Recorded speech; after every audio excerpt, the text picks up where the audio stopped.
The rain felt like it was weeping for Sarah as she stood at the bottom of the stone steps, looking up at the heavy oak doors of the St. Jude Cathedral. Her father, Marcus, was inside in a casket she wasn't allowed to touch, surrounded by flowers she hadn't been allowed to choose. Sarah Jenkins adjusted her simple black coat, shivering not from the cold, but from the crushing weight of grief that had settled in her chest 3 days ago when her father's heart stopped. She took a step forward, clutching a single white rose, his favorite, hoping that maybe, just maybe, decency would prevail on a day like this. But as she reached the top step, the doors swung open, not to welcome her, but to block her path. Linda stood there. Linda, the woman her father had married only 2 years ago. The woman who had slowly, methodically isolated him from his friends, his family, and finally, his daughter. Linda didn't look like a grieving widow. She looked like a celebrity annoyed by paparazzi.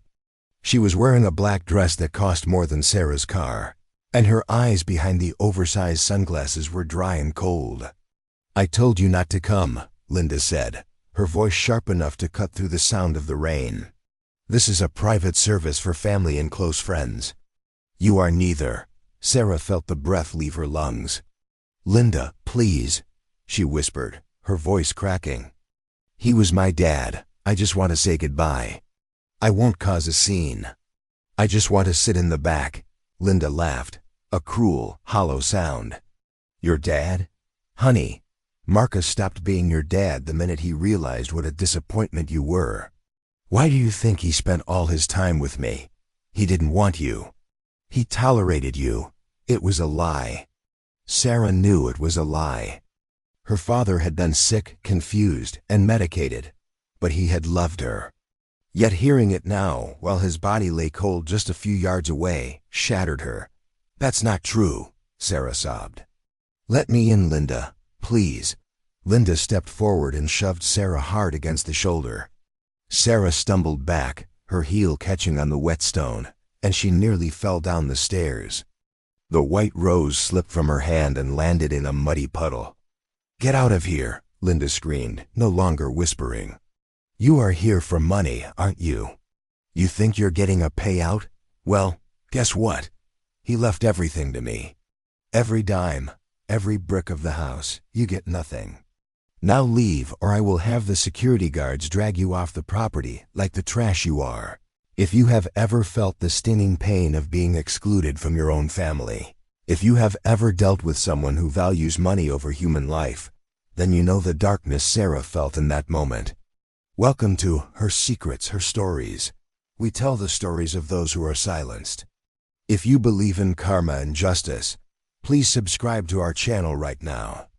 Help us expose the truth. Like this video and comment "Justice for Sarah" below. Back on the steps, Linda slammed the heavy church doors shut, the sound echoing like a final gavel stroke. Sarah stood alone in the rain, looking at the closed doors, looking at her muddied rose. She had never felt so small, so powerless. She turned to walk away, defeated, ready to go home and mourn in silence. But then, a black sedan pulled up to the curb. A door opened, and an old man with silver hair and a stern face stepped out. He was holding a briefcase that looked heavy with secrets. It was Mr. Henderson, her father's lawyer and oldest friend. He looked at Sarah, then at the closed doors. "Sarah?" he asked, his voice deep and gentle. "Why are you outside?" Sarah wiped her face, trying to stop the tears. "Linda.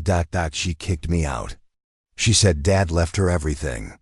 She said I'm not family." Mr. Henderson's eyes narrowed. The sadness in his face was replaced by a cold, professional fury. He gripped his briefcase tighter. "Did she now?" he said quietly. "Well, Sarah, come with me. I think it is time Linda learned how to read." Linda was standing at the podium inside the church, delivering a eulogy that was more about herself than her late husband. "Marcus loved to spoil me," she said, dabbing a fake tear. "He wanted me to have the best life. He always said, 'Linda, you are my queen, and this house is your castle.'" The guests nodded politely, though many looked uncomfortable. They knew the truth. They knew Marcus had been a humble man. Suddenly, the church doors banged open. The sound was so loud it silenced the organist. Heads turned. Whispers broke out.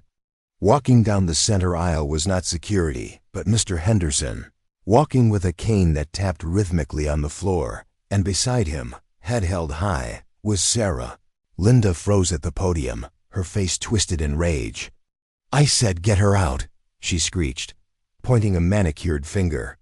"Security, remove them. This is trespassing." Mr. Henderson didn't stop. He walked straight to the front of the church, right up to the casket. He placed his hand gently on the wood, whispering a silent goodbye to his friend. Then he turned to Linda. "Sit down, Linda," he said. His voice wasn't loud, but it projected to the back of the room. It was the voice of a man who had argued cases before the Supreme Court. "You have no authority here." Linda laughed nervously. "I have every authority. I am his widow. I am the sole heir. You can't just barge in here with his leech of a daughter." Mr. Henderson slowly lifted his briefcase and set it on the table next to the altar. The click of the latches opening echoed in the silent church. He pulled out a blue folder sealed with red wax. "Actually," Mr. Henderson said, adjusting his glasses, "you are not the sole heir. In fact, you aren't an heir at all." A gasp went through the pews. Linda's face went pale. "What are you talking about?" "He signed the will last month. I saw him. He left everything to me." "He did sign a will last month," Mr. Henderson agreed calmly, "while he was heavily medicated and under your direct supervision. A will that you drafted yourself online." Linda crossed her arms. "So? It's legal." "It would be," Mr. Henderson continued, opening the blue folder, "if Marcus had actually owned any of the assets you think he left you." He pulled out a yellowed document, dated 20 years ago.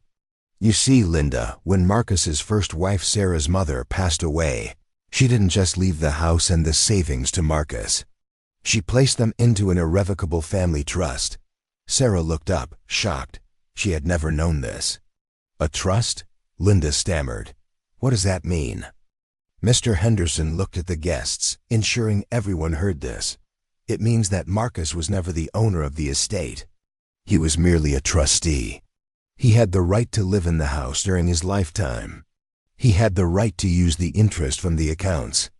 But upon his death," Mr. Henderson turned his eyes to Sarah, "upon his death, the trust dissolves and the assets transfer immediately and automatically to the beneficiary." Linda was shaking now. Who is the beneficiary?" Mr. Henderson smiled, a shark-like smile.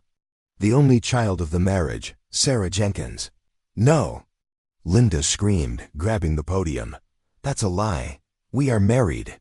"Spousal rights do not apply to trust assets established prior to the marriage." Mr. Henderson cut her off. "The house you are living in, the car you drove here, the bank accounts you have been draining, they all belong to Sarah, right now. As of this second." He pulled another paper from the folder. "And since you physically assaulted the owner of the property on the church steps, yes, I saw that, Sarah has every right to ask for your immediate removal." Mr. Henderson turned to Sarah. "It is your call, Sarah. It is your house. Is she allowed to stay?" The entire church turned to look at Sarah. For the first time in years, she wasn't the quiet girl in the corner. She wasn't the disappointment. She was the decision maker. Sarah looked at Linda. She saw the fear in the woman's eyes, the same fear she had seen in her father's eyes when Linda would yell at him. She remembered the insults. She remembered the door slamming in her face minutes ago. "You said I wasn't family," Sarah said softly. "You said Dad didn't love me." Linda rushed forward, grabbing Sarah's hands. "Sarah, honey, I was grieving. I didn't mean it. We can work this out. We are family. I took care of your dad." Sarah pulled her hands away as if she had touched fire. "You isolated him," Sarah said, her voice gaining strength. "You made him die alone. And you tried to keep me from saying goodbye." Sarah looked at Mr. Henderson. "I want her gone." Mr. Henderson nodded. He signaled to the back of the church. Two police officers, who had been waiting outside for the funeral escort, stepped forward. "Mrs. Jenkins," the officer said, "we need to ask you to step outside. You are causing a disturbance. You can't do this to me." Linda shrieked as the officers took her arms. "I'm the widow.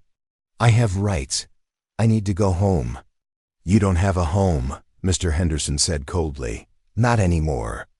I have a locksmith meeting us at the mansion in 1 hour. Anything you don't take with you today will be put in storage. You have 24 hours to collect your personal effects." Linda began to scream curses, showing her true face to everyone in the room. She called Sarah names. She cursed Marcus's memory. As the police dragged her down the aisle, her heels scraping on the floor, the mask of the grieving widow fell away completely. The doors slammed shut behind her, leaving a peaceful silence in the church. Sarah walked up to the casket. She placed her hand on her father's cold hand.